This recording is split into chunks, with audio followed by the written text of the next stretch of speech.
네, RPM 81쪽에 502번 문제입니다. 자, 확률 변수가 두 가지가 나와 있죠. x라는 확률 변수는 정규 분포를 따르는데 평균이 a이고 표준 편차가 3이라 그랬으니까 이렇게 쓸 수가 있을 거고요. y라는 정규 분포는 평균이 a 플러스 7이고 표준 편차가 4라 그랬으니까 이렇게 표현할 수 있겠죠. 자, 근데 여기 두 정규 분포에서 각각 요런 확률과 요런 확률을 하나씩 뽑아내야 됩니다.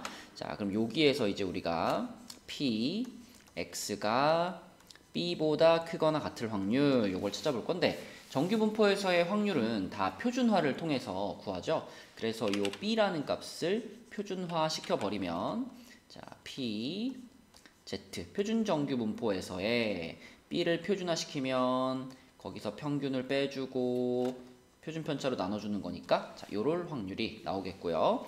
자, 그 다음에 요 y라는 정규 분포에서는 p, y가 b보다 작거나 같을 확률입니다. 따라서 얘도 역시 표준화 시켜가지고 바꿔보면 자, z 표준 정규 분포로 바뀌었고요.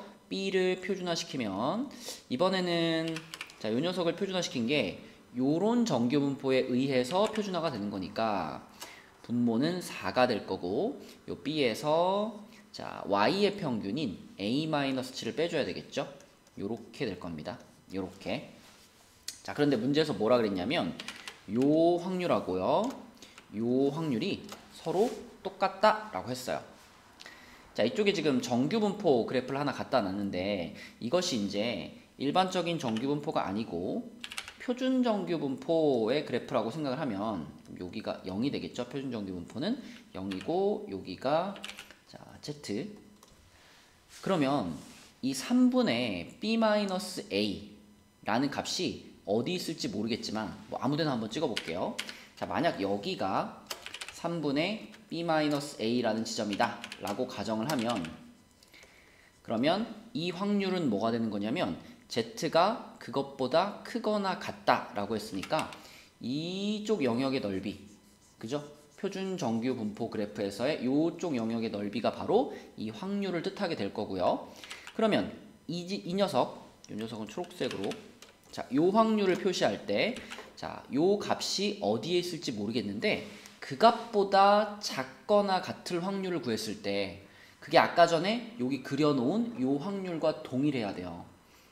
그러면 이번에는 부등호 방향이 작거나 같으니까 이 녀석의 값은 어디쯤에 있어야 되겠냐면 자, 얘를 그대로 0을 기준으로 반대로 대칭시킨 이렇게 대칭시킨 요 위치에 요렇게 4분의 B-A-7이라는 값이 여기에 놓여가지고 그거보다 작거나 같을 확률 그러면 요쪽 영역이 딱 색칠돼야 그래야지 문제에서 원하는 조건이 만족되지 않을까요? 요렇게 0을 기준으로 서로 대칭인 위치에 놓여야지만 이쪽 넓이와 이쪽 넓이가 서로 같아질 수 있겠죠. 그죠? 그러기 위한 조건은 이 녀석과 이 녀석이 0을 기준으로 같은 거리만큼 떨어져 있는 거니까 결국 부호만 반대인 두 수가 돼야 되겠습니다. 자, 그래서 뭐 요 놈한테 마이너스를 붙일까요? 얘한테 마이너스를 붙였을 때 자, 이렇게 앞에다가 마이너스를 하나 붙여주면 그 녀석이 요 놈과 똑같아지겠죠. 이렇게 놓고요. 그 다음에 양변에다가 12를 곱하겠습니다. 12를 곱하면 그러면 여기는 마이너스 3이 생길 거고요. 요게 이제 B-A-7의 분배가 될 거고 여기는 4가 분배가 돼가지고 4B-4A가 되겠네요.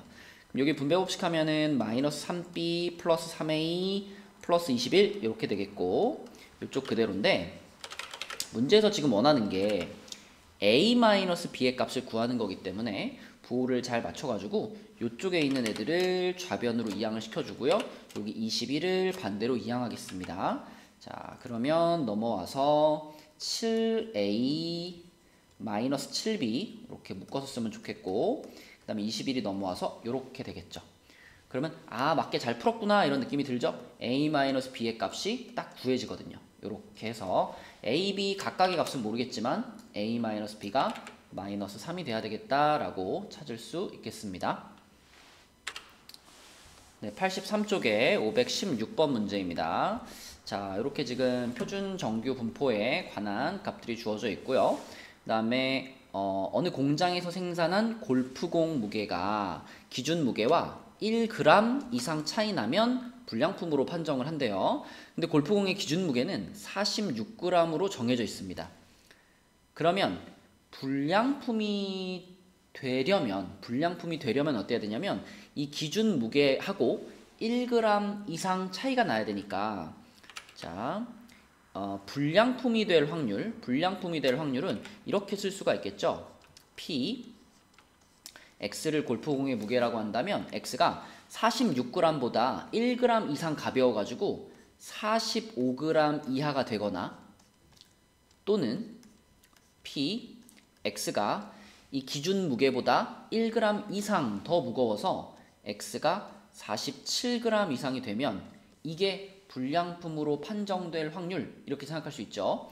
자, 그런데 이 공장에서 생산하는 골프공의 무게는 평균이 요거고 표준 편차가 요거인 정규분포를 따른다 라고 했으니까 자, 정규분포 45.5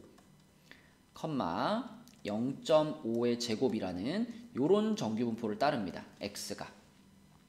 그럼 끝났죠? 요 정규분포에서 요로할 확률 더하기 요로할 확률 이걸 구하면 되는 거니까 우리는 얘를 표준화 시켜가지고 활용을 해주면 되겠네요. 자, 그럼 요거 하나씩 표준화를 시켜보면은 P 표준화 시켜서 Z로 만들면 자 45라는 값을 표준화 시켜야 되겠죠? 요걸 활용해가지고 그러면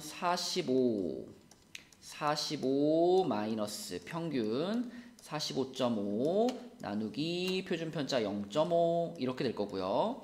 플러스 P 자 47도 표준화를 시켜야 되겠죠. 47을 표준화시키면 Z는 이번엔 요거보다 크거나 같다고 0.5 분의 이번에는 47 빼기 평균 45.5 요렇게 될 겁니다.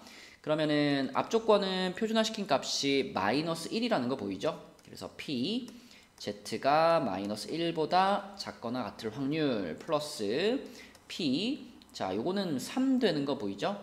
그래서 Z가 3 이상일 확률 요렇게 되겠고요. 자 그럼 대략 여기다가 그냥 눈에 잘 보이게 그려보면 여기가 0이니까 1이 뭐 여기쯤 2가 여기쯤 3이 여기쯤 3에서 이렇게 잘라가지고 3보다 클 확률 요쪽 하고요. 그 다음 요쪽에 마이너스 1, 요쪽에 마이너스 2, 요쪽에 마이너스 3 이렇게 있을 텐데 마이너스 1 이렇게 해가지고 마이너스 1보다 작거나 같을 확률 그러면 요쪽 그래서 요 빗금친 부분의 넓이의 합을 구하면 되겠죠? 빗금친 부분의 넓이의 합을 구하면 되겠고 자 그러면 요 끄트머리 부분은 3보다 큰 부분이니까 자 이 표준정규분포에서 요 놈의 나머지 부분이다 라고 볼 수 있겠죠? 지금 요 가운데 0을 기준으로 요만큼 영역 요 영역의 넓이가 요게 0.4987입니다 라고 말해준 거기 때문에 그럼 이 나머지 영역 요 나머지 영역의 넓이는 이걸 0.5에서 빼서 0.0013 이렇게 구할 수 있을 거고요. 자 그 다음에 이쪽 영역의 넓이는 역시 표준정규분포표를 이용하면 0과 1 사이의 넓이와 같을 거기 때문에 0.3413이 되겠습니다. 0.3413 자 그러면 이쪽 파란색 빗금친 영역은 0.5에서 요걸 빼면 되기 때문에 0.1587이 되겠죠. 그럼 우리가 찾고자 하는 확률은 결국 0.1587 더하기 0.0013 이렇게 돼서 합쳐보면 0.16이다 라고 찾을 수가 있겠습니다. 네, 표준화 문제예요. 정규 분포에서 가장 많이 나올 수 있는 문제 패턴이죠. 네, 84쪽에 525번 문제입니다. 자, 어느 학교 A반, B반 학생들의 몸무게를 조사했더니 A반은 평균이 47.3, 표준 편차가 7인 정규분포를 따른대요. 자, A반의 몸무게를 나타내는 확률 변수를 그냥 헷갈리지 않게 A라고 하겠습니다. 이렇게. 자, 그 다음에 B반 친구들은 어떤 정규분포를 따르냐면 50.1, 5제곱이라는 정규분포를 따를 겁니다. 이렇게. 자, 그랬을 때 A반과 B반의 학생 수가 서로 같다 그랬어요. 중요한 조건입니다. 이 학생 수가 서로 같기 때문에 우리는 학생 수를 확률과 동일하게 연산해도 되는 겁니다. 문제에서 지금 A반 학생 중 몸무게가 55kg 이상인 학생의 수가 B반 학생 중 몸무게가 Kkg 이상인 학생 수의 2분의 1배라 그랬잖아요. 여기서는 학생수로 이야기를 했지만 어차피 전체 학생 수가 같기 때문에 A반의 학생 수와 B반의 학생 수가 같기 때문에 우리는 이것을 학생 수라고 생각하지 않고 확률로 바꾸어서 봐도 문제가 없는 거죠. 여기도 확률로 바꿔가지고 잠깐 확률로 써보면 이렇게 됩니다. 자, A반 중 몸무게가 55kg 이상일 확률, 그것이 B반 학생 중 몸무게가 Kkg 이상일 확률에 얘의 2분의 1배다. 그럼 앞에다가 이렇게 2분의 1을 붙여가지고 같다, 이렇게 식을 세울 수가 있겠죠. 그쵸? 네, 그래서 A반, B반의 학생 수가 같았기 때문에 우리는 이 학생 수를 확률로 바꿔서 이렇게 표현이 가능하고요. 그럼 각각의 확률들을 이제 표준화를 통해서 Z라는 표준 정규 분포로 바꾸면 되겠죠. 자, 그럼 요거는 Z로 바꿔주고 55를 표준화 시켜보면 55 빼기 A반의 평균 47.3 나누기 표준편차 7이고요. 자, 이쪽은 표준화 시켰으니까 얘는 Z로 바뀔 거고 K라는 값을 표준화 시키는 거니까 K를 표준화 시키면 표준편차 5분의 K-50.1 요렇게 쓸 수가 있겠습니다. 자, 그럼 요쪽부터 계산해 보면 요게 지금 얼마죠? 1.7 7.7인가요? 7.7 그러면 1.1이 되겠네요. P Z가 1.1보다 크거나 같다. 이렇게 됐고요. 그 다음에 이쪽은 뭐 아직 얼마인지 모르니까 그대로 써놔야 되겠죠. 이렇게.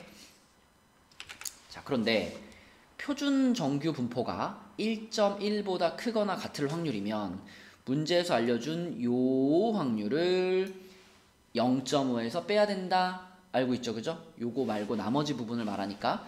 자, 그래서 1.1보다 크거나 같을 확률이 얘를 0.5에서 빼가지고 0.14가 됩니다. 0.14. 그럼 0.14가 자, 요거하고 같아야 되는데 그러면 내가 여기 앞에 있는 2를 양변에 2를 곱해서 처리해버리면 0.28 이것이 요 확률이 되겠죠? 그쵸?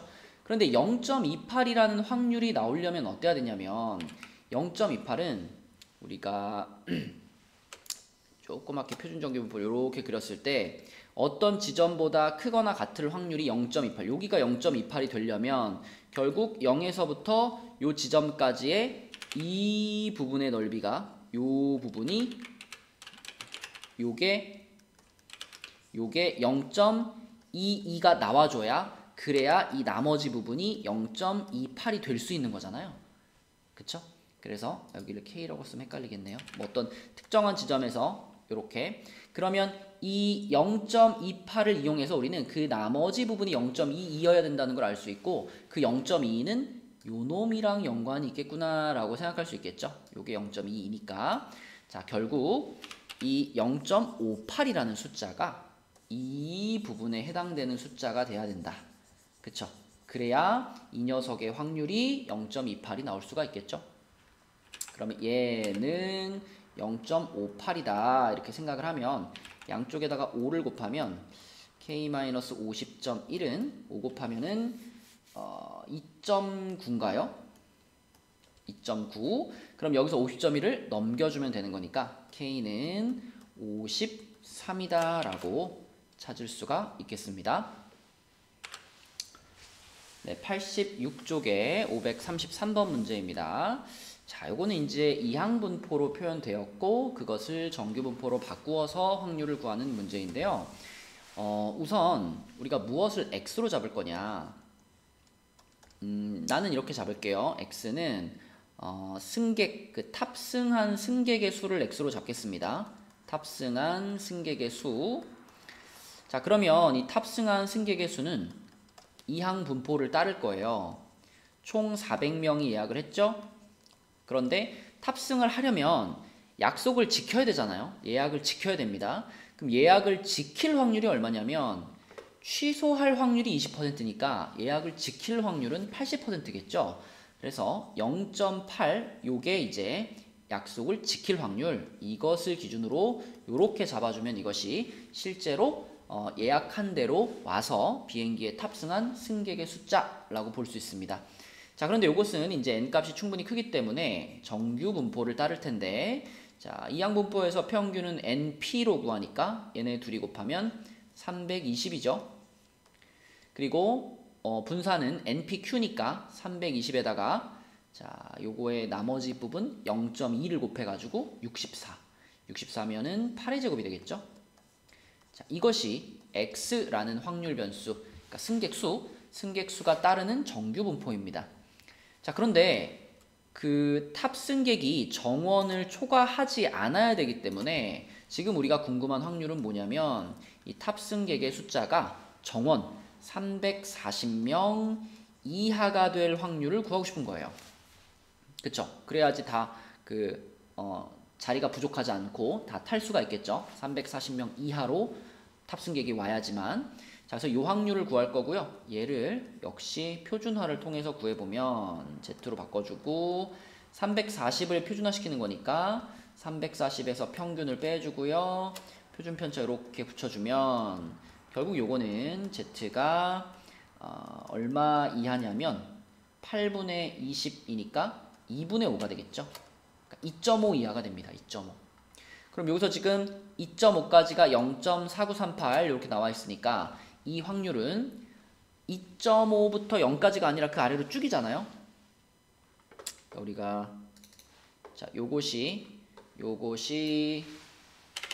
정규 분포 그래프라고 생각을 했을 때 여기가 0이고 여기 정규 분포면 여기가 Z가 되겠죠?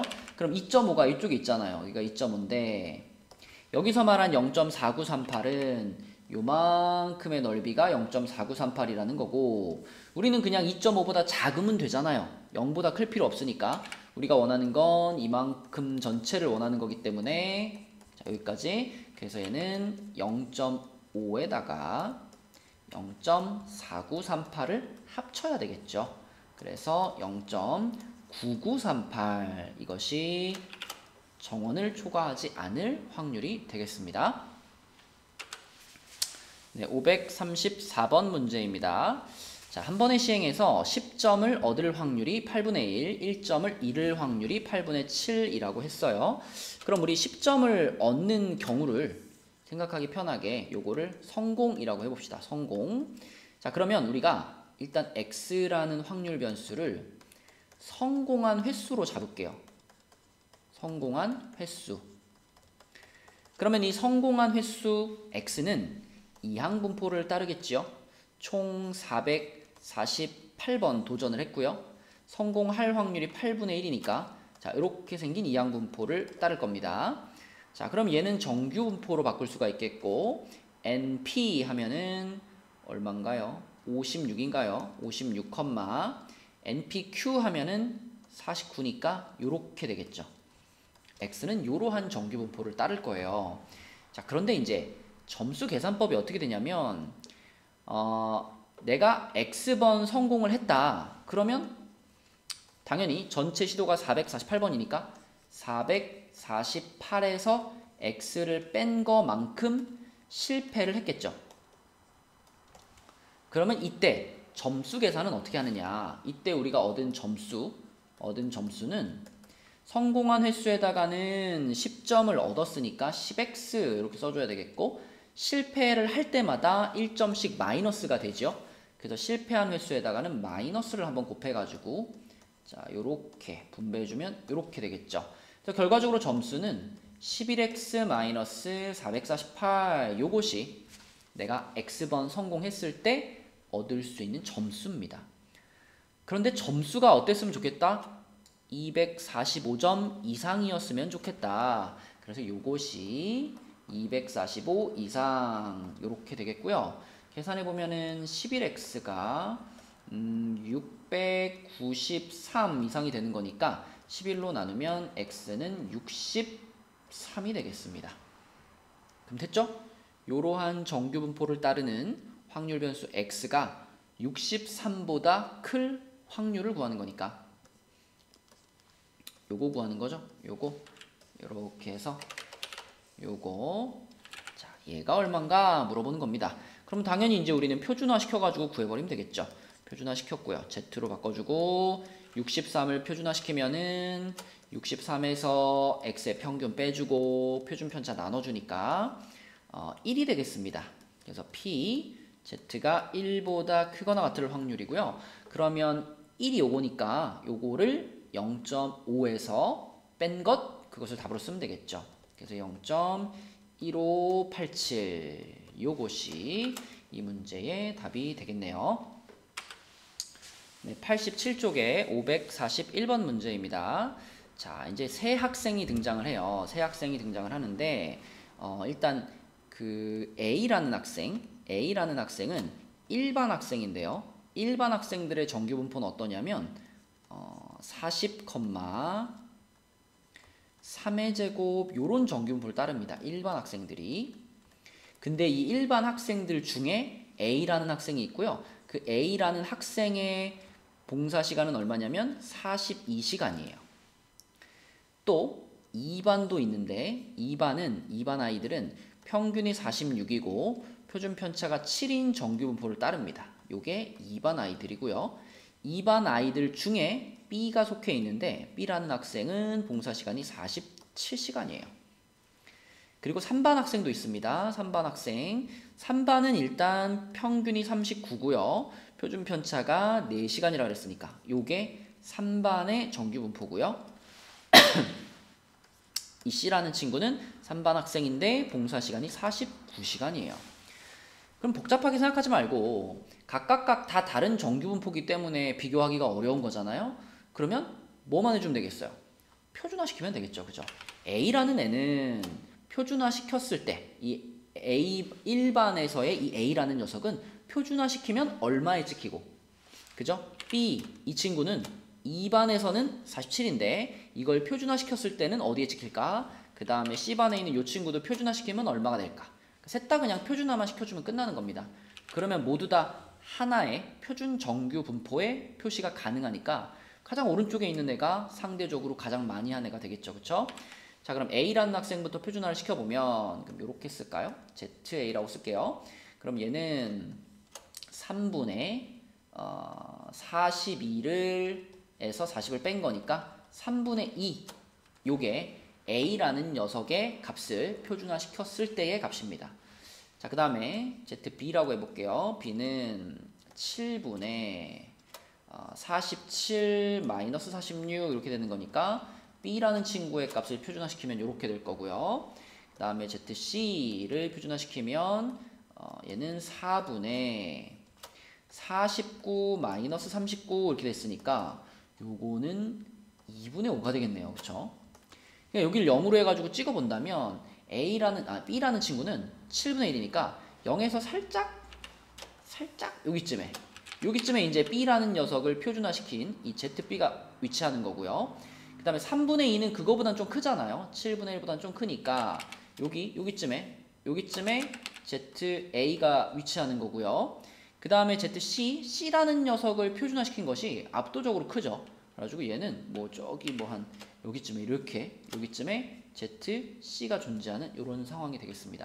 그러면 이 선들의 위치가 누가 가장 상대적으로 봉사 시간이 기냐를 나타내는 거죠.